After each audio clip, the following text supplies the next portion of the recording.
So, hello, what's up mga ka-orange, mga kapongkan? This is Orange Blooded Motomaniac. Muling nagbabalik. So, meron ho tayo dito ang KTM Duke 200, 2016 model. Ang problema ng kanyang motor is ayaw mag-start. Bigla na lang daw po to. At yung tawag nito, yung problema is minsan nawawala yung power pag tumatakbo. Minsan lang din tong gamitin. And then as per checking, nakita natin na mayroong problema yung kanyang fuel system.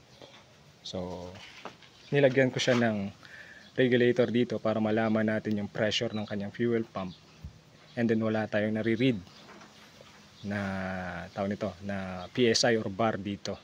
So as per checking dito, meron siyang parang bumubula-bula dito. Most likely either putol yung hose niya or either butas yung hose niya. Titignan natin. Switch on natin. Ayan o, may bumubula-bula sa loob. And then wala kayong pressure na nakikita dito. Around 45 PSI dapat to or 2.7 bar. Kaso wala siyang moving ng kanyang kamay. On natin ulit. Wala talaga. So check natin yung kanyang fuel pump and din yung kanyang hose if may damage pa.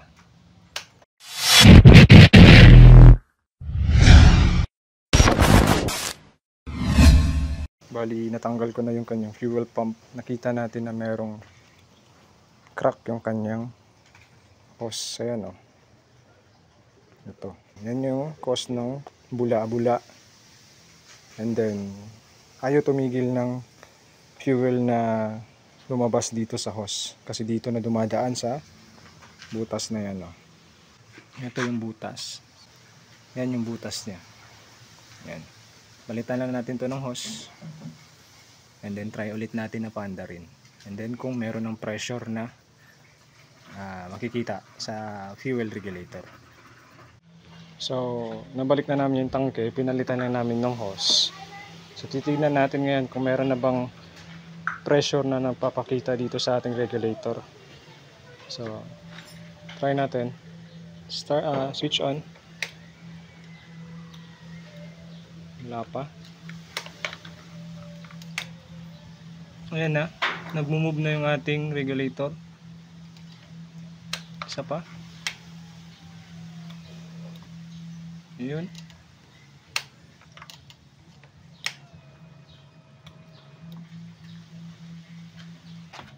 Tignan natin sa loob.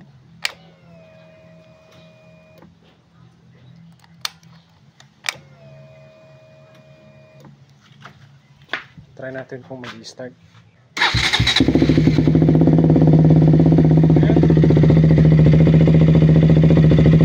Start up yung motor.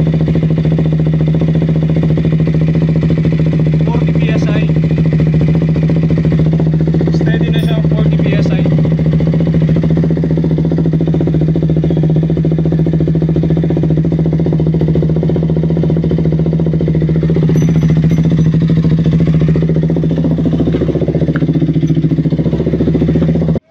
So ito na nga po yun, bali natapos na namin na gawin yung motor. So pinaka problema lang is ang hose lang ng ating fuel pump. So na test drive na namin to and then so far so good. Nagpalit kami ng taon nito.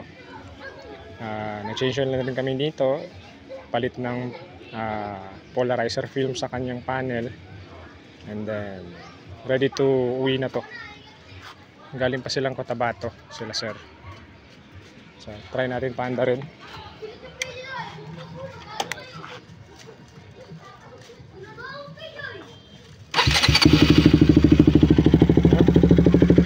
One click na lang yan. Yun. Kanina pa namin to pinapatakbo. Nakatakbo na siya ng 33 minutes. Tara na, nagkuha na. Nagpalo na ang bar. Naka-side view man. Reading nga, 13.8 na.